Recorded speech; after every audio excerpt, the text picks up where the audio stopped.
này thế này hoi hoi ôi mình được smart hạt đồn ta mai dương nó cứ ở trà là biệt nấn ấp đắng ấy nào anh đang tham biên trở tắt tê bảo sân chỉ dương ấp khơi nhờ pe plieng bàn tay là pe đẹp plieng nè dương đang tháo tắt nè chơi mà bị bụng hút nè ồ này bông bò này áp xả này pe để chơi tắt tờ này bông bò khi khơi lịch khó khăn ấy mới áp đấy rút kho máu bông bò này ồ bông bò phải áp xả bông bò nữ và sát ăn cô quá cứ miên rút chùm là áp xả tràn trên kê bông phật ai cho được không pi quan rút chùm lại được không và sát ăn cô quá đó bông bò nhà đó kia ngày đấy nhom nâng bằng hai nhà đó kia pi mẹ tết cho mình nè đại quát ban bằng hai tức tập hiệp nơi ai bạ rồi bên và sát ăn cô quá đòi cầm cung từ mình liên khăng bông bò đó kia hơi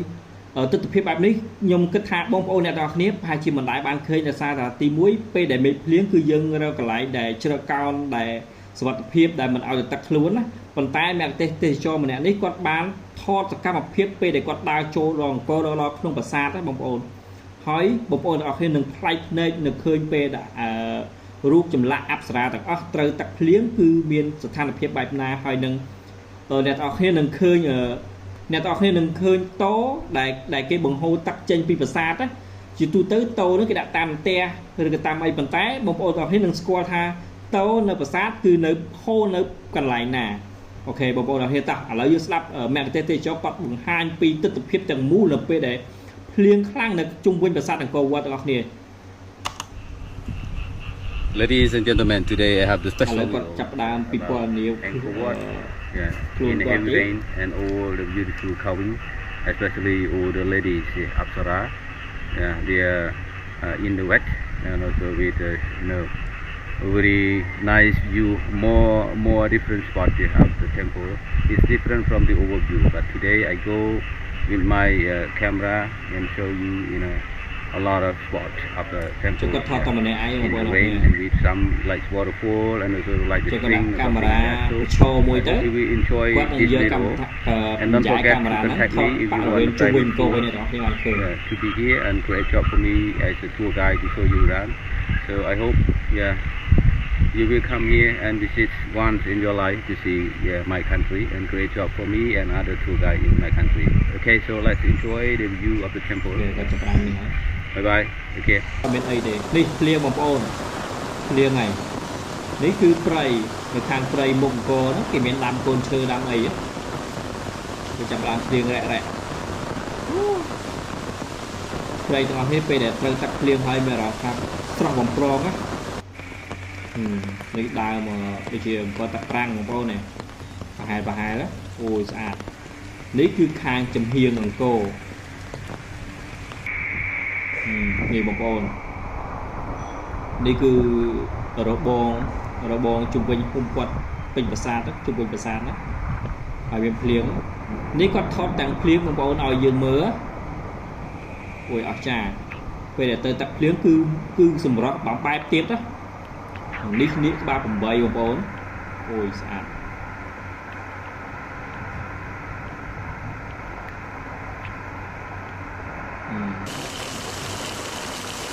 នេះគឺខាងក្រៅប្រាសាទបងប្អូននេះអញ្ចឹងដល់ពេលដែលទឹកភ្លៀងវាពេញព្រៀបទៅ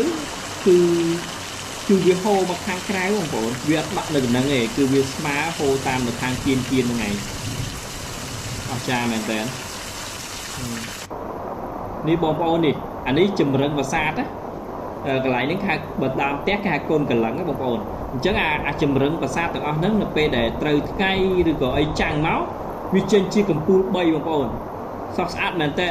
តែនេះបែបសោះស្អាតបែបពេលដែលត្រូវដំណត់ទឹកភ្លៀងអូនិយាយទៅគាត់ថតអត់មានសាច់ទេបងប្អូនអត់សាច់ប្រឡាក់កាមេរ៉ាអីទេណាថតនេះប្រហែលជាគាត់បាំងឆាត់អញ្ចឹងគាត់បាំងឆាត់ឲ្យយើងបានឃើញទស្សនីយភាពដ៏អស្ចារ្យមួយនេះតិចទៀតបងប្អូននឹងឃើញរូបចម្លាក់អប្សរានៅពេលដែលត្រូវទឹកភ្លៀងណាគឺស្រស់ស្អាតមែនតើគឺបែបអប្សរាពេលដែលយើងទៅមើលរដងនេះបងប្អូនលក្ខណៈថាដូច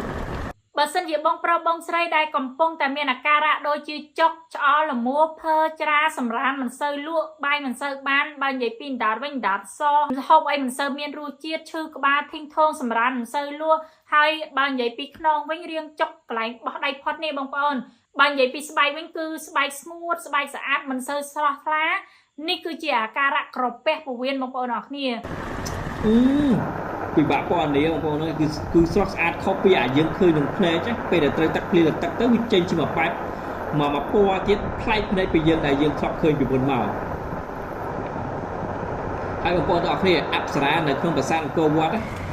នេះអូមានមកកត់មើលទៅដូចអស្ចារ្យមែនតើណាត្រូវទឹកទៅលក្ខណៈថាជារូបរាងមួយទៀតជាពណ៌មួយបែបទៀតឲ្យយើងឃើញនេះបងប្អូននេះមើលមកកត់អប្សរាញឹមស្អាតបងប្អូនណាមកកត់ផ្សេងគ្នាម៉ូតផ្សេងគ្នាទាំងអស់បងប្អូនណានេះទម្រង់មុខបងប្អូនឃើញស្អាតទេអូយអស្ចារ្យមែនតើនៅពេលដែលអប្សរាត្រូវទឹកភ្លៀងទៅចង់និយាយថាសម្រាប់មួយបែបទៀតនេះពីមុខអង្គបងប្អូននេះអញ្ចឹងអាកន្លែងពីមុខអង្គដែលយើងថតថ្ងៃលេខថ្ងៃអីលើស្បៅហ្នឹងពេលដែលភ្លៀងខ្លាំងទៅគឺមានទឹកដក់ទឹកអីអញ្ចឹងបងប្អូននេះប៉ុន្តែដាក់អត់យូរទេតែយូរទៅវាជ្រាបទៅក្រោមដីគឺស្ងួតអស់ហើយ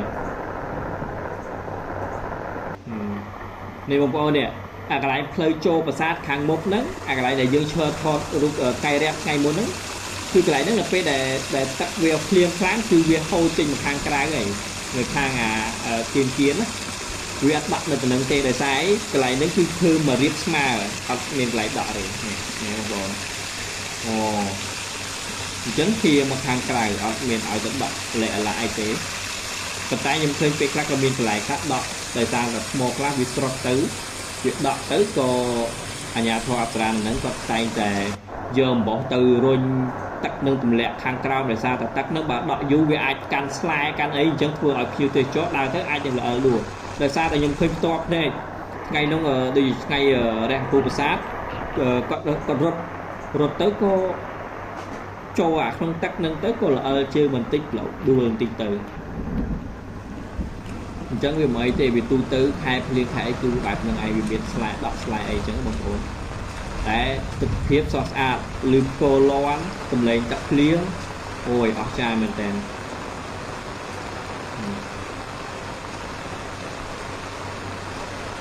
េះឡើងកម្មចដាប្រាសាទហ្នឹងបងប្អូនចាំមើលបងប្អូនតិចទៀតឃើញកន្លែងលំហូរទឹកដែលតើទឹកនឹងហូរចេញមកនេះបងប្អូននេះប្រព័ន្ធទឹកដែលវាត្រូវចេញវាអត់នៅស្ទះនៅដក់ទេគឺវាចេញអញ្ចឹងប្លង់នេះគឺឃើញខាងមុខឃើញប្រឡោះនោះចាប់កពូប្រាសាទបងប្អូនកពូប្រាសាទនៅកណ្ដាលអញ្ចឹងប្លង់នេះស្អាតបងប្អូនណាថតរូបក៏ស្អាតដូចគ្នាដែរអញ្ចឹងប្លង់មួយនេះគឺអ្នកទេសចរគាត់ចាប់ផ្ដើមថតនេះគឺអែមែនតើនេះក៏យកកពូប្រាសាទឲ្យចំនឹងជ្រុងជា4ជ្រុងហ្នឹងឲ្យឃើញកពូនៅកណ្ដាលនេះប្រព័ន្ធទឹកហូរធ្លាក់ចុះមកក្រៅបងប្អូននេះហើយអត់នេះទេណែជាមួយនឹងភ្ញៀវជាតិក៏សប្បាយជាមួយទាំងទឹកភ្លៀងដែរអូ my god បាយណអូលោតទ្រាំអូ my god happy បងប្អូននិយាយទៅយើងឃើញទស្សនភាពហ្នឹងដូចអង្ការយើងនៅក្មេងយើងរត់លេងទឹកភ្លៀងលេងអីអែមមែនតើវាស្រស់ស្រាយជាមួយនឹងកន្លែងប្រវត្តិសាស្ត្រយើងទៀតអែមអូនៅមានភ្ញៀវមកទៀតកាយទៀត Welcome to Angkor Wat Angkor Wat ដោយសារតែភ្ញៀវខ្លះគាត់អត់ចង់ទៅជ្រោកភ្លៀងឬក៏អីគាត់ឃើញអាទិដ្ឋភាពនឹងស្អាតគាត់ចង់ដើរលេងទៀតអូ my god អញ្ចឹងមានអីភ្ញៀវកាយគាត់ទូនទីគាត់គឺណែនាំប្រវត្តិសាស្ត្រហ្នឹងឯងអញ្ចឹងមានទៅតាមសប្បាយទាំងអស់គ្នា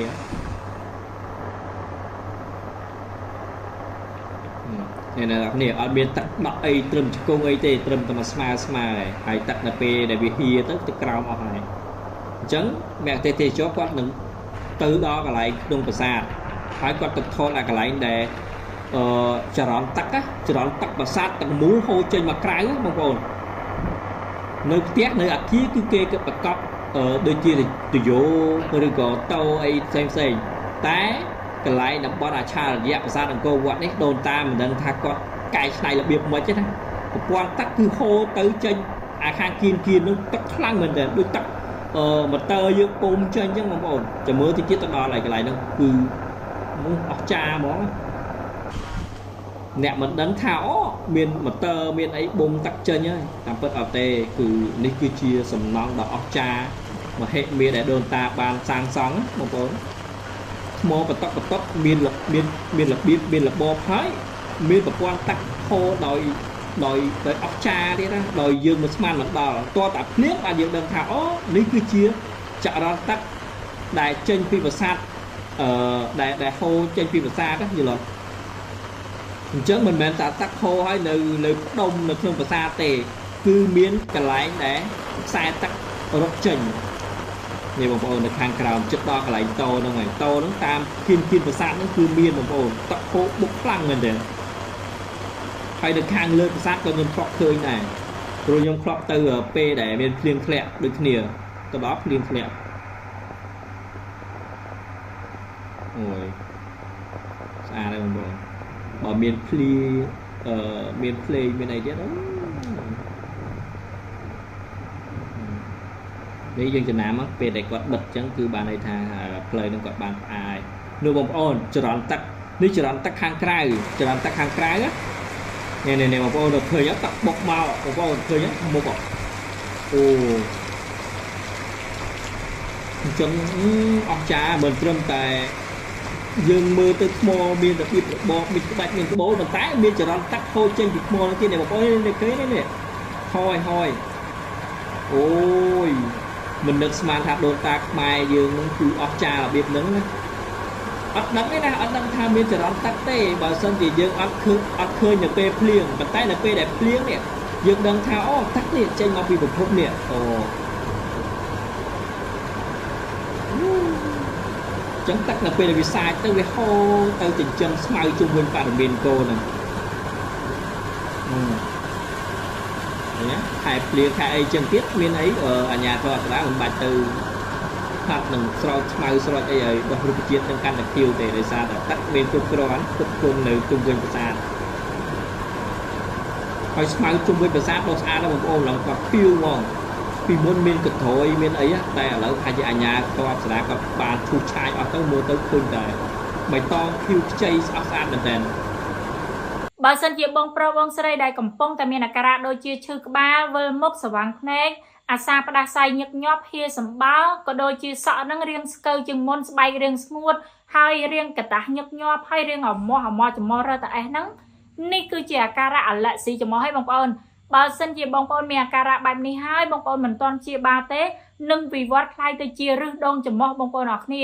សំខាន់គឺលំមាស់ច្រឡោះចំមោះហើទៅកេះចឹងណាបងប្អូនមួយវិញទៀតហ្នឹងគឺសក់ហ្នឹងគឺស្កើស្បែកស្ងួតស្បែកស្អាតមើលឆ្ងាយមិនសូវច្បាស់ទេរៀងស្វាងភ្នែកបងប្អូនទាំងអស់គ្នាឈឺក្បាលភីងធង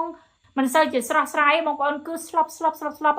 នេះគឺជាអាការៈអាឡែស៊ីចំមោះនិងឬដងចំមោះបងប្អូនទាំងអស់គ្នាហើយថ្ងៃនេះដែរនាងខ្ញុំចង់ណែនាំពីឱសថបុរាណខ្មែរមួយដែលព្យាបាលជំងឺដូចខ្ញុំរៀបរាប់ខាងលើនេះឯងបងប្អូនបើសិនជាបងប្អូនទាំងអស់គ្នាទើបតែដំណាក់កាលដំបូងអាឡែស៊ីចំមោះបងប្អូនប្រើតែមួយឈុតនេះជាដាច់ឲ្យបងប្អូនទាំងអស់គ្នាពេលដែលបងប្អូនបានភាសាទៅគឺបងប្អូនភាសាបានពី3ថ្ងៃរហូតដល់5ថ្ងៃនឹងមានយើងតាមដានមើលទៅលែងកតាស់លែងផ្ដាសាយលែងហៀស្វាល់បាត់ឈឺក្បាលធីងធងឲ្យបងប្អូនអរគ្នាហើយមួយវិញទៀតហ្នឹងយើងចាំចំណាំមើលស្បែកយើងហ្នឹងក៏មានអារម្មណ៍ថារៀងភ្លឺថ្លាជាងមុនដែរបងប្អូនសំខាន់មួយទៀតហ្នឹងអ្នកដែលមានស្នាមជ្រួញក៏ដូចជាសក់ស្កើក៏បាត់ដែរបងប្អូនអរគ្នាអញ្ចឹងសំខាន់ណាស់អ្នកដែលកើតអាឡែស៊ីចំមោះត្រូវតែឆាប់ព្យាបាលកុំឲ្យចាស់ជាងវ័យបងប្អូនមួយវិញទៀតថ្នាំនេះប្រើតែមួយឈុតជាដាច់ទេបងប្អូនសម្រាប់អ្នកដែលទៅតែអាឡែស៊ីចំមោះមួយឈុតតម្លៃ 16,000 រៀលភាសាបាន2ខែ free សេវាដឹក25ខេត្តក្រុងបងប្អូនទាំងគ្នាជាពិសេសបងប្អូនដែលបានជាវហើយបងប្អូនចង់មានប្រសិទ្ធភាពលឿនបងប្អូនត្រូវតែតមតាមការណែនាំនៅខាងលើនេះផងមានរបៀបប្រើមានការតមនិងមានប្រសិទ្ធភាពលឿនបងប្អូនក្នុងរយៈពេលពី3ថ្ងៃទៅ5ថ្ងៃបងប្អូនទាំងគ្នាហើយថ្នាំនេះគឺជាប្រភេទចំណាំងឈើដាំតែភាសាអត់មានជាតិចត់អត់មានជាតិរវីង អត់មានប៉ះពាល់តម្រង់នោមឬក៏អ្វីផ្សេងទាំងអស់បងប្អូនថ្នាំខ្មែរយើងសន្សំជាដាច់តែម្ដងបងប្អូនហើយថ្នាំនេះដែរគឺបងប្អូនចង់ញ៉ាំក្តៅអ៊ុនៗដូចខ្ញុំបែបនេះក៏បានឬក៏ចង់ក្លាសេនៅក្នុងទូទឹកកកហើយចាំយកមកញ៉ាំក៏បានដែរបងប្អូនអរគ្នាឈ្ងុយដូចតែអញ្ចឹងអត់ពិបាកញ៉ាំទេបងប្អូនឆ្ងាញ់ហ្មងបងប្អូនអរគ្នាអញ្ចឹងបើសិនជាបងប្អូនមានអាការៈដូចនាងខ្ញុំរៀបរាប់ខាងលើបងប្អូនអាចតាក់ទងទៅ page ឱសថបុរាណខ្មែរសញ្ញាអង្គរឬក៏លេខទូរស័ព្ទនៅខាងលើនេះបានបងប្អូនអរគុណច្រើនបងប្អូនអ្នកគ្នាដែលកំពុងតែទស្សនាវីដេអូមួយនេះជម្រាបលាបងប្អូនអ្នកគ្នា